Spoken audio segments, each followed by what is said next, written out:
Assalamualaikum warahmatullahi wabarakatuh.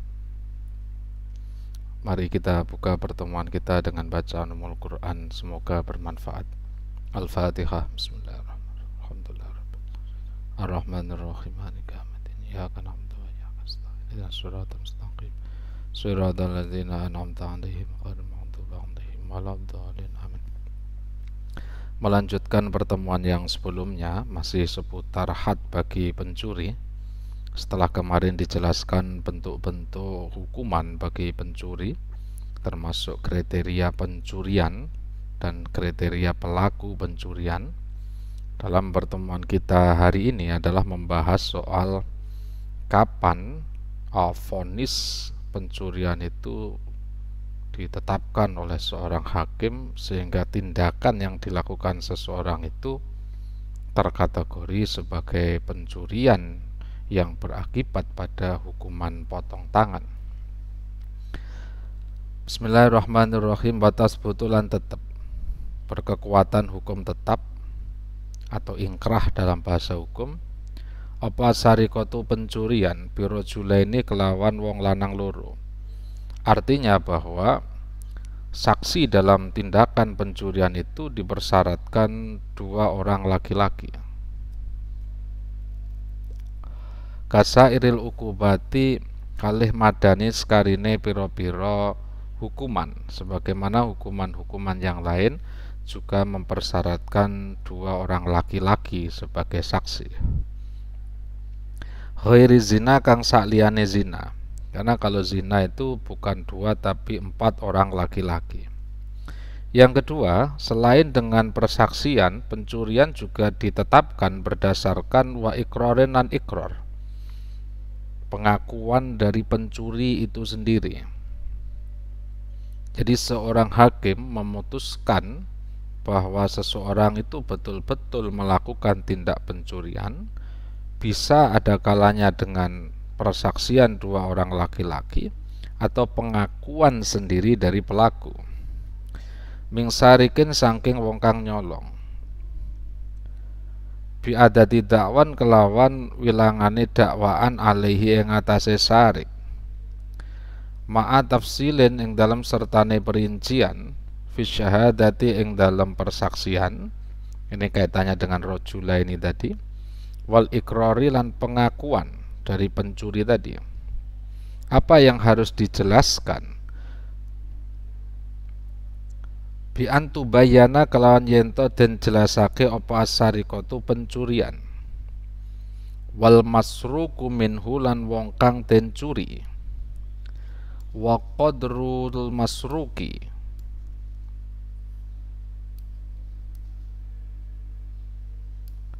lan kadare barang kang den culi.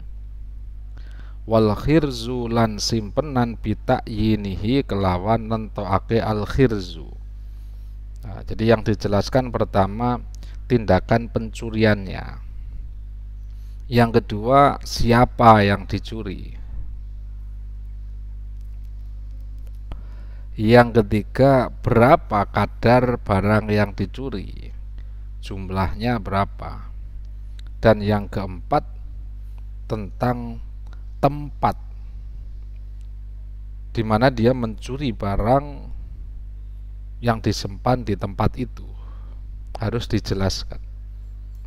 Nah, mengapa perlu dijelaskan? Karena seperti kemarin sudah dikatakan, ada beberapa kriteria-kriteria dari satu, siapa yang mencuri ada kriterianya.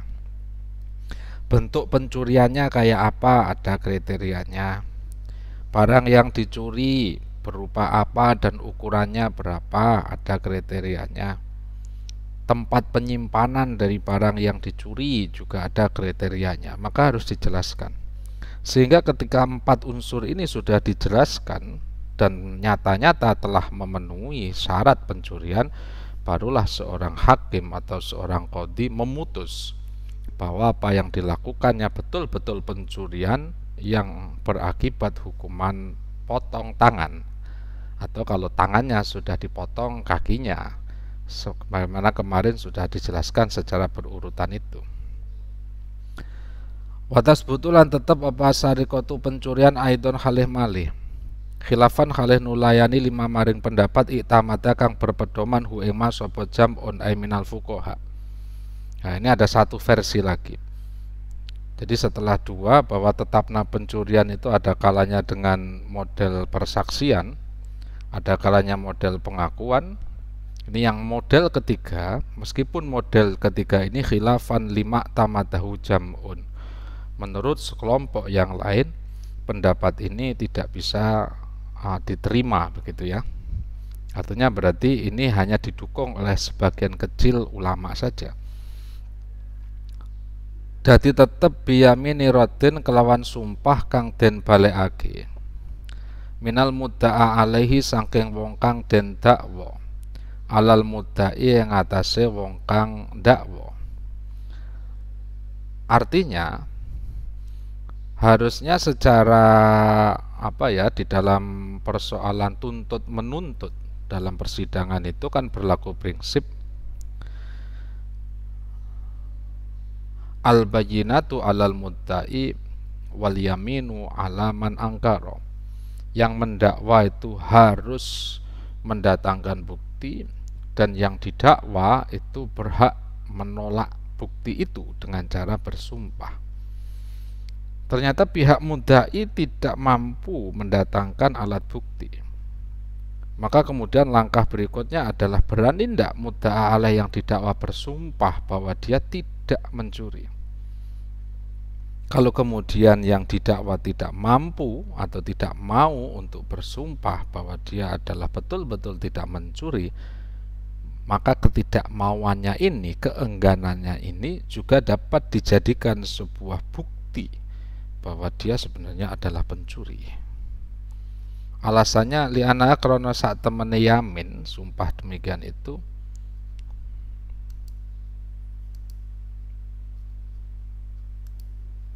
iku ka iqraril mudda'a alaihi kaya pengakuane wong kang den dakwa. Wa qubila lan den trima apa rujuk umukirin jabele wong kang ikrar binisbati kelawan dikaitkan likotin maring hukuman potong tangan atau potong kaki bikhilafil mali kelawan nulayani bondo. Fala yuqbalu mongko ora den trima apa rujuuhu oleh jabele mukir fi ing dalem mal. Lianau krana sak temene mal iku haqqu adamiyin hake menungso.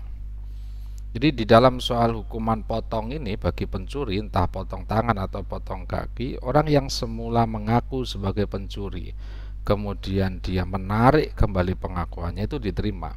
Karena urusan hukuman pencurian ini adalah hakullah. Sedangkan dalam persoalan harta, kalau dia sudah mengaku punya tanggungan kepada orang lain, dia sekali lagi tidak bisa menjabel atau menarik kembali pengakuannya. Karena urusan harta itu berkaitan dengan hak adami, hak kemanusiaan, hak sesama manusia. Waman utahe sapane wong iku aqara lamun ikrar sapa man bi ukubatin kelawan siksaan, kelawan hukuman lillahi kang kedue Allah Subhanahu wa taala. Ai bimujibia tegese kelan perkara kang nyebabake ukubah. Contone kazinan kaya zina. Orang mengaku zina. Wasarikoten lan pencurian, orang mengaku mencuri. Wasurbi khomren, orang meminum minuman keras. Walau ba'da dakwan, senajan iku yang dalam sakmarine pendakwaan. Falikisosun. Sebentar, falikisosin mongko iku tetep kedue kisos. Ayat juzu tegese wenang lahu kedue siapa tadi? Tegese wenang lahu kedue kisos. Ayat juzu tegese wenang lahu kedue kisos. Kama kaya keterangan fi raudhati kang ing dalam kitab ar-raudhah wa asliha lan aslu raudhah.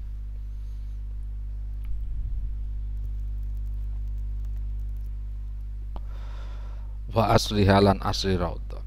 Jadi di sini ada orang yang ikrar, mengaku tentang hukuman yang berkaitan dengan hukumullah. Artinya dia melakukan perbuatan-perbuatan yang menyebabkan hukuman itu ditetapkan. Sebagaimana orang mengaku zina, mengaku mencuri, mengaku minum minuman keras. Meskipun pengakuannya itu dilaksanakan setelah dia didakwa. Fali kisosun ay fayajuzu kisosun.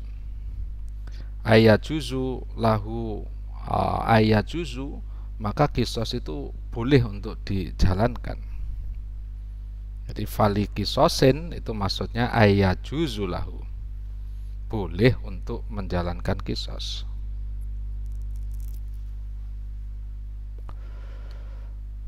Lakin nakola tetapi nenukil sapa Imam An-Nawawi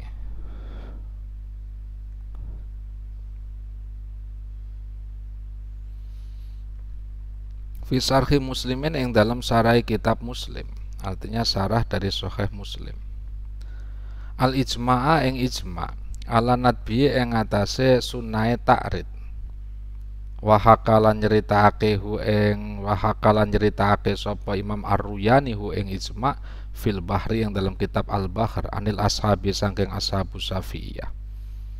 Jadi di sini bahkan disunahkan untuk ta'rid. Ta'rid itu menawari atau apa ya, semacam membelokkan. Ya, kayak kemarin Rasulullah didatangi oleh seorang yang mengaku melakukan hubungan badan. Rasulullah melakukan ta'rid. Ya, jadi beliau berpaling begitu ya. Agar yang penting dia bertaubat, sudahlah, tidak usah minta hukuman, sudah cukup, kan begitu.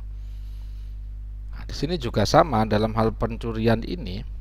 Kalau orang mengaku misalnya mengikrar, mengaku telah melakukan hal-hal yang berakibat pada hukuman yang berkaitan dengan hukumullah, maka sebenarnya tidak dikisos pun tidak apa-apa. Dan bahkan disunahkan untuk ta'rid, untuk memberi tawaran, jangan-jangan kamu tidak mencuri itu barang kamu, jangan-jangan kamu meminjamnya, begitu. Waqadiyatu taksisim utawi tatrapane konsekuensine oleh ngususakene ulama al-qadiyah ing qadi bil jawazi kelawan hukum wenang iku hurmatu harame ta'rid ala ghairi ing atase sakliyane qadi. Artinya yang berhak untuk memberi tawaran itu adalah qadi. Ya.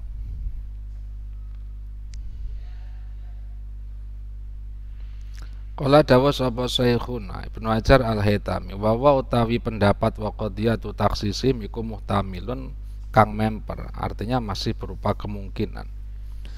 Wa yahtamilu lan memper apa ana ghairul qadi, sak temene sak liyane qadi ku aula kang luwih berhak minhu tinimbang saking qadi. Limtina italqini krana dadi kacegahe mulangi jawaban alaihi ing atase al-qadi ta'ridun utawi ta'rid menawarkan. Jadi ini menjadi mubtada muakhir dari man aqarra bi uqubatin lillah faliqadin, begitu ya, faliqadin. Tadi saya salah membaca ya, saya kira tulisannya faliqisosin, begitu ya. Yang benar adalah faliqadin ayyajuzu lahu, tegese wenang lahu kedue qadi, begitu ya.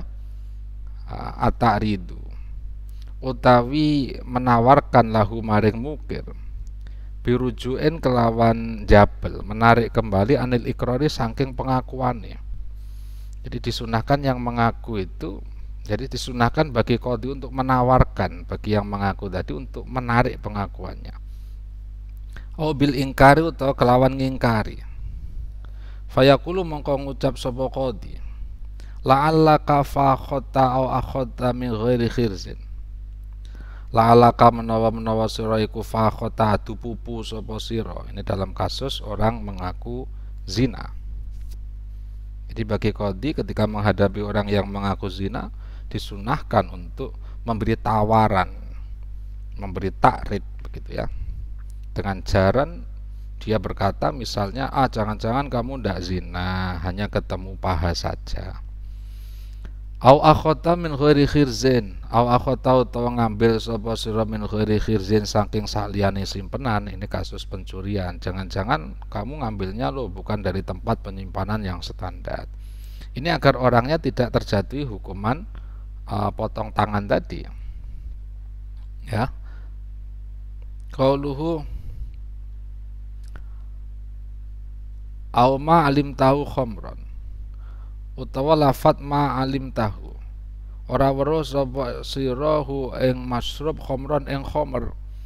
Jadi dalam konteks orang mengaku minum minuman khamr qadi sunnah untuk memberi tawaran, jangan-jangan yang kamu minum itu kamu tidak mengetahuinya bahwa itu sebenarnya khamr. Sehingga kalau orang itu hanya adu pupu, mengambil tidak pada tempat penyimpanan yang standar, atau minum khamr tapi dia tidak mengetahuinya bahwa itu khamr, maka tidak dijatuhi hukuman had begitu. Tujuannya itu. Lianau karena saat temani Rasulullah sallallahu alaihi wasallam iku arrodo. Nawarake sapa Rasulullah 5 izin maring mais. Wa qala lan dawuh sapa Rasul liman maring wong akara kang ikrar sapa man indahu ing dalem sandinge Rasul. Bisarikoti mengaku bisarikati kelawan pencurian. Rasul dawuh begini, ma ukho luka syarokta. Ora nyono sapa ingsun ka ing sira, saya enggak menduga bahwa kamu itu mencuri. Sarokta ingkang mencuri sapa sira. Wa kharaja lan kejaba bitaridi kelawan takrid, menawarkan dengan cara samar begitu ya. Apa atasrihu menjelaskan, menawarkan secara konkret. Contohnya karji anhu, sudah cabut itu pengakuanmu, begitu itu tidak boleh. Yang boleh hanya takrid saja. Irji jabla sapa sira anhu saking ikrar. Au ishadhu utawa lafat ishadhu. Ingkarono sapa sira hu ing ikrar. Faya samu mongko sebab dosa. Faya samu mongko dosa sapa qadi bi kelawan tasrih. Liyana krana sak temene qadi ku amara merintah sapa qadi bil kadzbi kelawan bohong. Jadi kalau pernyataannya jelas sama halnya qadinya memerintah bohong pada orang lain. Wa yahrumu lan haram apa ta'ridu ta'rid menawarkan. Inda qiyamil bayyinati yang dalam nalikane jumenenge saksi. Jadi kalau sudah ada saksi, ada bukti, ada boleh qadi memberi memberi opsi kepada pelaku itu untuk mengaku yang lain begitu ya. Itu tidak boleh karena ada bukti. Kalau sudah ada bukti ya sudah. Wa yajulan nang lil qadi kedua qadi aidon halemare apa ta'ridu menawarkan li syuhudi maring pira-pira saksi bitawakufi kelawan kandek, artinya berhenti, menggantungkan begitu ya. Jadi tidak usah diteruskan tapi dihentikan saja. Fi hadillahi yang dalam had Allah, artinya hukuman-hukuman yang berkaitan dengan Allah Subhanahu wa taala. Dengan catatan inro alamuno menekotake bagus sapa qadi, kalau dia memandang tawakuf itu tidak meneruskan kasus itu dianggap lebih baik daripada meneruskannya. Al maslahata ing maslahah fi satri ing dalam nutupi. Nah, di sini kita tampak jelas bahwa maksud dari hukuman di dalam hukum Islam itu bukan bermaksud untuk melukai pelaku. Bukan bermaksud untuk misalnya dalam konteks pencurian untuk memotong tangan orang, itu bukan sebagai tujuan, tapi tujuannya adalah ad-daf'u wa zajru. Jadi dari satu sisi ad-daf'u, orang lain tidak akan meniru perbuatan itu. Di sisi yang lain az-zajru, bagi pelakunya dia tidak akan mengulangi. Makanya di dalam konteks hududullah ini, hukuman-hukuman yang berkaitan dengan Allah, yang penting orangnya sudah bertaubat ya sudah. Tidak perlu kemudian dia datang ke hakim, datang ke qadi untuk meminta hukuman. Tidak perlu. Ini yang sama dilakukan oleh Rasulullah tadi dalam kasusnya Ma'iz. Dia pelaku tanda petik zina. Sowan pada Rasulullah, dia melakukan perbuatan zina. 3 kali Rasulullah mencueki Ma'iz ini. Kemudian karena Ma'iz terus mendorong, Rasulullah masih berusaha bagaimana Ma'iz ini udahlah, yang penting kamu taubat ya sudah. Ternyata Ma'iz memaksa bahwa dia betul-betul melakukan zina. Ya akhirnya sama Rasulullah dijatuhi hukuman. Karena Ma'iz ini sudah punya istri, akhirnya dijatuhi hukuman rojam. Ketika mau dijatuhi hukuman rojam, dia lari, melarikan diri, sama sahabat dikejar. Akhirnya ditangkap sama sahabat, dilempari batu sampai mati. Ketika Rasulullah menyaksikan itu, Rasul menegur pada sahabat, mengapa engkau tidak melepaskan Ma'iz saja? bukankah dia telah bertaubat? Jadi satu sisi sahabat pakai standar, ya aturannya begitu Rasul, begitu kira-kira ya. Sedangkan Rasul lebih tahu hakikiahnya, bahwa tujuan ini bukan soal melempari orang sampai mati, tapi bagaimana orang tidak mengulangi lagi. Itu begitu. Ya, ini terbukti kemudian ketika Ma'is sudah meninggal, Rasulullah bermimpi dengan Ma'is. Kemudian Rasulullah dawuh pada sahabat-sahabat yang lain dengan dawuh, seandainya taubatnya Ma'is ini ya digunakan untuk taubatnya seluruh umat manusia yang ada di dunia ini, cukuplah satu taubat Ma'is itu. Ini menunjukkan bahwa Ma'is itu sebenarnya sudah betul-betul taubat sehingga tidak perlu dijatuhi hukuman. Ya, pendekatan semacam ini menjadi menarik, bukan kemudian bermaksud agar dia mengulang-ulang lagi, enggak, tapi faktanya tumbuhan yang dipotong itu, ya, di mana yang dipotong itu bukan pada akarnya, justru akan memunculkan cabang-cabang yang liar. Misalnya ada pohon mangga, kita potong itu bagian atasnya, lihat ketika mangga itu tumbuh, tidak kemudian menjadi lebih baik, lebih teratur, tapi justru menjadi lebih tidak teratur. Begitu pula hukuman, kita lihat dalam konteks Indonesia. Rata-rata orang yang pernah dihukum penjara ketika keluar dengan status residivis itu, dia akan mengulangi apa yang ia lakukan sebelumnya. Mengapa demikian terjadi? Ya karena bentuk hukumannya tidak menyentuh pada akarnya, tapi lebih kepada wilayah-wilayah luar, sehingga adanya hukuman itu tidak menjerakan bagi dirinya. Qauluhu wa illa lamun ora ro'a ya fala mongko ora ya juzu. Wabilan kelawan iki wa illa fala yuk lamu diketahui apa ana sak temene kelakuan iku laya juzu ndak boleh. Lau kedue qadi apa ta'ridu menawarkan walalahum lan ora oleh lahum, walalahum lan ora oleh lahum kedue siapa asyuhud apa tawakufu kandek, artinya tidak meneruskan kasusnya. Intarotaba lamun dadi ka urut-urutake, artinya bisa mengakibatkan ala zalika yang atase mengkono-mengkono apa tadi at-tawakuf ya, apa dia ul masruki kasio-sione barang kang den curi, au haddul ghairi utawa hate wong liya ka haddil qadfi kaya had nuduh zina.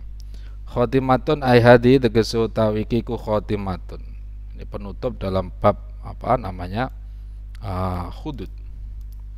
Fi qati itoriki yang dalam wong kang begal dalan. Lo alima lamun mangerteni, lamun tahu sapa al imamu imam kauman ing sekelompok orang ing kaum yukhifuna kang padha meden-medeni sapa kauman atoriko ing wong kang lewat dalan, yang disebutkan jalannya yang dimaksud orangnya, min itlaqil makan wa iradati mafih. Jadi yang disebutkan tempatnya, tapi yang dimaksudkan adalah orangnya. Walam yakhudulan orang ngalap sopo kauman. Jadi ada orang itu senangannya neror orang yang sedang lewat. Nah, tapi tujuannya bukan untuk mengambil hartanya, ya hanya untuk menakut-nakuti saja.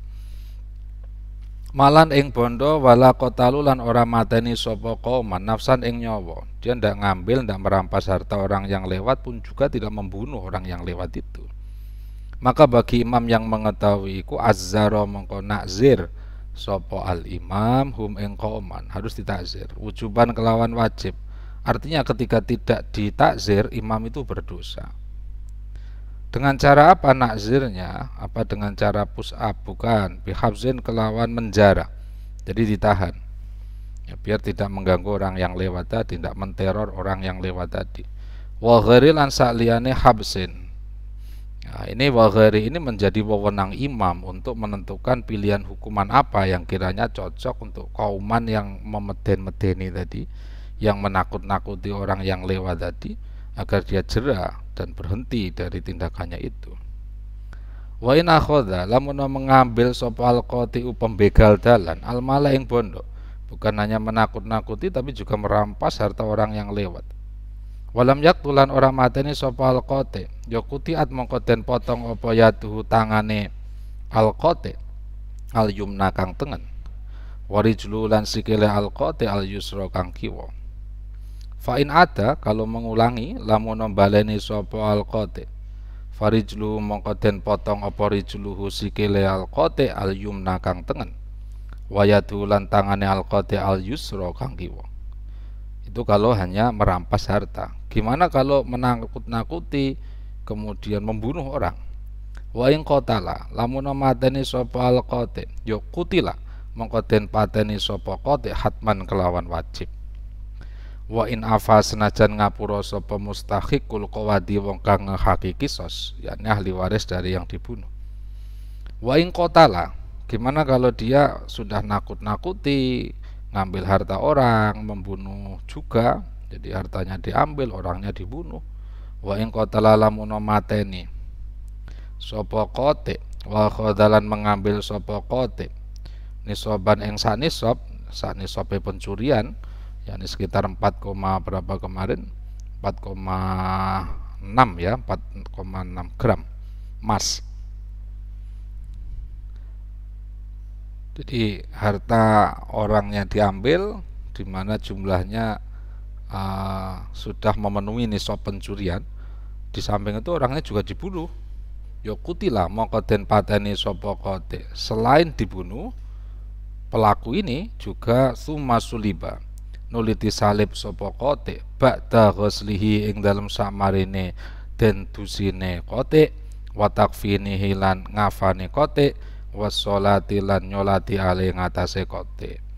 Mengapa harus dimandikan, dikafani dan disolati? Ini untuk membuktikan bahwa dalam paham Ahlussunnah wal Jamaah pelaku dosa besar itu masih terkategori sebagai orang yang iman. Nah, ini berbeda dengan kelompok Mu'tazilah yang mengatakan siapa yang melakukan dosa besar copot imannya.